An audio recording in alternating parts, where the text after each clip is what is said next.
ಸಚಿವ ನಾಗೇಂದ್ರ ರಾಜೀನಾಮೆಗಾಗಿ ಬಿಜೆಪಿ ಪಟ್ಟು ಇಂದು ವಿಧಾನಸೌಧಕ್ಕೆ ಮುತ್ತಿಗೆಗೆ ಪ್ಲಾನ್. 3 ತಂಡ 3 ದಿಕ್ಕಿನಲ್ಲೂ ವಿಧಾನಸೌಧಕ್ಕೆ ಮುತ್ತಿಗೆ. ಜೆಡಿಎಸ್ನಿಂದಲೂ ಬೆಂಬಲ. ಇದೆಲ್ಲ ಗೂಂಡಾಗಿರಿ ಅಂತ ಡಿಕೆಶಿ ಕಿಡಿ. ಈ ಸುದ್ದಿಗಳನ್ನು ನೋಡೋಣ ನಾಗಾಸ್ತ್ರ ನ್ಯೂಸ್ ಟಾಪ್ನಲ್ಲಿ.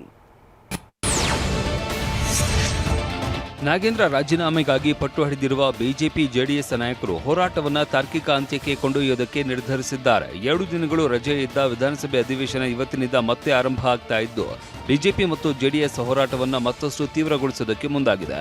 ಇವತ್ತು ಫ್ರೀಡಂ ಪಾರ್ಕ್ನಲ್ಲಿ ಬೃಹತ್ ಪ್ರತಿಭಟನೆಗೆ ಪ್ಲಾನ್ ಮಾಡಿದ್ದು ಫ್ರೀಡಂ ಪಾರ್ಕ್ನಿಂದ ಬಿಜೆಪಿ ಮತ್ತು ಜೆಡಿಎಸ್ ಶಾಸಕರು ಪ್ರತಿಭಟನೆ ಮೆರವಣಿಗೆ ಮೂಲಕ ವಿಧಾನಸೌಧಕ್ಕೆ ಮುತ್ತಿಗೆ ಹಾಕೋದಕ್ಕೆ ತೀರ್ಮಾನಿಸಿದ್ರು.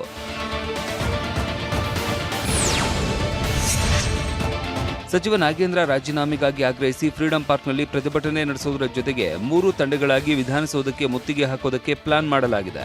ವಿಧಾನ ಪರಿಷತ್ ವಿಪಕ್ಷ ನಾಯಕ ಛಲವಾದಿ ನಾರಾಯಣಸ್ವಾಮಿ, ವಿಧಾನ ಪರಿಷತ್ ವಿಪಕ್ಷ ಮುಖ್ಯ ಸಚೇತಕ ಎನ್ ರವಿಕುಮಾರ್ ಮತ್ತು ಬಿಜೆಪಿ ರಾಜ್ಯ ಪ್ರಧಾನ ಕಾರ್ಯದರ್ಶಿ ಪ್ರೀತಂ ಗೌಡ ನೇತೃತ್ವದ 3 ತಂಡ ಪ್ರತ್ಯೇಕ ಸಮಯ ಮತ್ತು ಪ್ರತ್ಯೇಕ ಸ್ಥಳಗಳಲ್ಲಿ ಮುತ್ತಿಗೆ ಹಾಕೋದಕ್ಕೆ ನಿರ್ಧರಿಸಿದೆ. ಪ್ರತಿಭಟನೆಗೆ ಬೆಂಗಳೂರು ನಗರದ ಪ್ರತಿ ವಿಧಾನಸಭಾ ಕ್ಷೇತ್ರಗಳಿಂದ ತಲಾ 200 ಕಾರ್ಯಕರ್ತರನ್ನ ಕರೆತರೋದಕ್ಕೆ ನಾಯಕರು ಸೂಚನೆ ನೀಡಿದ್ದಾರೆ. ಪ್ರತಿಪಕ್ಷ ನಾಯಕ ಆರ್ ಅಶೋಕ್ ಜೊತೆ ದೂರವಾಣಿಯಲ್ಲಿ ಮಾತನಾಡಿರುವ ಜೆಡಿಎಸ್ ನಾಯಕ ಹಾಗೂ ಕೇಂದ್ರ ಸಚಿವ ಎಚ್.ಡಿ. ಕುಮಾರಸ್ವಾಮಿ ನಾಗೇಂದ್ರ ರಾಜೀನಾಮೆಗೆ ಹೋರಾಟ ಮುಂದುವರಿಸುವಂತೆ ಸೂಚನೆ ನೀಡಿದ್ದಾರೆ. ತಮ್ಮ ಪಕ್ಷವು ಇದಕ್ಕೆ ಎಲ್ಲಾ ರೀತಿ ಸಾಥ್ ನೀಡಲಿದೆ ಎಂದಿದ್ದಾರೆ. ಇನ್ನು ದೋಸ್ತಿಗಳ ಈ ಹೋರಾಟಕ್ಕೆ ತಿರುಗೇಟು ನೀಡಿರುವ ಸಿಎಂ ಡಿಕೆ ಶಿವಕುಮಾರ್, ಕಾನೂನು ಚೌಕಟ್ಟಿನಲ್ಲಿ ಪ್ರತಿಭಟನೆ ಆದ್ರೆ ನೀವು ಮಾಡ್ತಾ ಇರೋದು ಗೂಂಡಾಗಿರಿ ಅಂತ ಡಿಕೆ ಗುಡುಗಿದ್ದಾರೆ. 9:30ಗೆ ಫ್ರೀಡಂ ಪಾರ್ಕ್ ಇಂದ ವಿಧಾನಸೌಧ ಮುತ್ತಿಗೆ ಹಾಕುವಂತ ಕೆಲಸವನ್ನ ನಮ್ಮ ಬಿಜೆಪಿ ಕಾರ್ಯಕರ್ತರು ಮಾಡ್ತಾರೆ. ನಾನು ಭಾಗವಹಿಸ್ತೀನಿ. ಆ ಕಾನೂನು ಚೌಕಟ್ಟಿನಲ್ಲಿ ಏನು ಬೇಕಾದ್ರೂ ಮಾಡಿ. ಇವತ್ತು ಮಾಡ್ತಾ ಇರೋದವರೆಲ್ಲ ಗೂಂಡಾಗಿರಿ. ದಲಿತ ನಾಯಕ ಮಂತ್ರಿಯಾಗಿದ್ದಾರೆ ಅಂತ ಬಿಜೆಪಿಗೆ ಹೊಟ್ಟೆ ಉರಿ ಅಂತ ಸಿಎಂ ಡಿಕೆ ಶಿವಕುಮಾರ್ ಕಿಡಿಕಾರಿದ್ದಾರೆ. ಇದಕ್ಕೆ ಟಾಂಗ್ ಕೊಟ್ಟಿರುವ ಆರ್ ಅಶೋಕ್, ನಾಗೇಂದ್ರ ಒಬ್ಬನೇನಾ ದಲಿತ ಅಂತ ಪ್ರಶ್ನಿಸಿದ್ದಾರೆ. They are only on A Dalit leader, on A ST minister, tribal minister. Because 15, 16, 17 of the MLAs have been elected from the Congress party. So they are very much jealous on that. Nagendra ಒಬ್ಬನೇನ ದಲಿತ? ಮಾದೇವಪ್ಪ ದಲಿತ ಅಲ್ವಾ? ಬಳ್ಳಾರಿಯಲ್ಲಿ ಗಣೇಶ್ ಇದ್ದಾರೆ. ಸರ್ಕಾರ ಹೇಳೋದು ನಾಗೇಂದ್ರ ಒಬ್ಬ ದಲಿತ, ಇವ್ರು ಯಾರು ದಲಿತರಲ್ಲ. ನಾಗೇಂದ್ರ ಮೇಲೆ 35 ಲೂಟಿ ಕೇಸ್ ಇವೆ ಅಂತ ಆರೋಪಿಸಿರುವ ಪ್ರತಿಪಕ್ಷ ನಾಯಕ ಆರ್ ಅಶೋಕ್, ರಾಜೀನಾಮೆ ಕೊಡುವವರೆಗೂ ನಾವು ಹೋರಾಟ ನಿಲ್ಲಿಸೋದಿಲ್ಲ ಅಂತ ಹೇಳಿದ್ದಾರೆ. ಆದರೆ ಇದಕ್ಕೆ ಪಂಚ್ ಕೊಟ್ಟಿರುವ ಸಿಎಂ ಡಿಕೆ ಶಿವಕುಮಾರ್, ಕೇಂದ್ರ ಮಂತ್ರಿಗಳ ಮೇಲೆ ಕೇಸ್ ಇಲ್ವಾ ಅಂತ ಪ್ರಶ್ನಿಸಿದ್ದಾರೆ. 34ಕ್ಕೂ ಹೆಚ್ಚು ಪ್ರಕರಣದಲ್ಲಿ ಭಾಗಿಯಾಗಿರ್ತಕ್ಕಂಥ ಅದು ಎಲ್ಲ ಕೇಸ್ಗಳು ಲೂಟಿದೆ. ಇಲ್ಲಿವರೆಗೂ ಯಾವ ಮಂತ್ರಿಗಳ ಮೇಲೆ ಕೇಸ್ ಇದೆ, ಎಷ್ಟು ಜನ ಮೇಲೆ ಕೇಸ್ ಇದೆ, ಕೇಂದ್ರ ಮಂತ್ರಿಗಳ ಮೇಲೆ ಎಷ್ಟು ಕೇಸ್ ಇದೆ, ಮುಖ್ಯಮಂತ್ರಿಗಳ ಮೇಲೆ ಕೇಸ್ ಇದೆ. How many chief ministers have cases in the country? Why they have not asking their resignation? ಅವರು ಪಾರ್ಟಿಗೋಸ್ಕರ ಹೋರಾಟ ಮಾಡಿರ್ತಾರೆ. ಇದು ಎಲ್ಲ ಕೇಸ್ಗಳು ಕೂಡ ಇಲ್ಲಿ ಎಲ್ಲ ಕಳ್ತನ ಮಾಡಿರೋದು, ಎಲ್ಲ ಲೂಟಿ ಮಾಡಿರೋದು.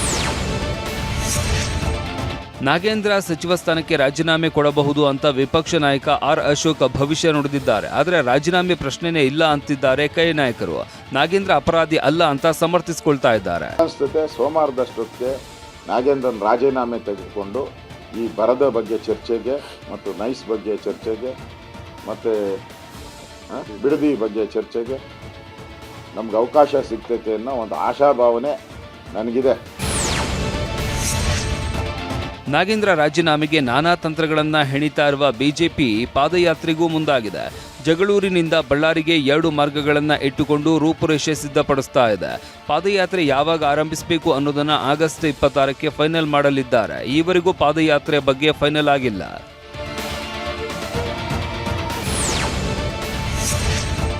ಸಚಿವ ನಾಗೇಂದ್ರ ಪರ ಅವರ ಅಭಿಮಾನಿಗಳು ದಾವಣಗೆರೆ ಜಿಲ್ಲೆಯ ಜಗಳೂರಿನಲ್ಲಿ ನಿನ್ನೆ ಪಂಜಿನ ಮೆರವಣಿಗೆ ನಡೆಸಿದ್ರು. ಪ್ರವಾಸಿ ಮಂದಿರದಿಂದ ಅಂಬೇಡ್ಕರ್ ವೃತ್ತದವರೆಗೆ ಮೆರವಣಿಗೆ ಕೈಗೊಂಡ್ರು.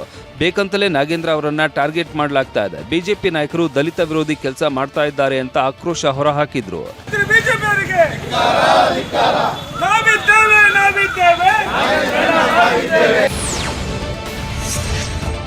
ಸಚಿವ ನಾಗೇಂದ್ರ ಬಗ್ಗೆ ಬಿಜೆಪಿಯವರು ಸದನದಲ್ಲಿ ಚರ್ಚಿಸಲಿ, ಅದು ಬಿಟ್ಟು ಹೊರಗಡೆ ಹೋರಾಟ ಮಾಡಿದ್ರೆ ಪ್ರಯೋಜನ ಏನು ಅಂತ ಸಚಿವ ಬಸವಂತಪ್ಪ ಕಿಡಿಕಾರಿದ್ದಾರೆ. ದಾವಣಗೆರೆ ತಾಲೂಕಿನ ತುಂಬಿಗೆರೆಯಲ್ಲಿ ಮಾತನಾಡಿದ ಬಸವಂತಪ್ಪ, ನಾಗೇಂದ್ರ ಅವರ ವಿರುದ್ಧದ ಆರೋಪಗಳಿಗೆ ಜಾಮೀನು ಪಡೆದಿದ್ದಾರೆ. ಈ ವಿಚಾರದ ಬಗ್ಗೆ ಬಿಜೆಪಿಗರು ಸದನದಲ್ಲಿ ಚರ್ಚೆ ಮಾಡಲಿ ಅಂತ ಬಸವಂತಪ್ಪ ಹೇಳಿದ್ದಾರೆ.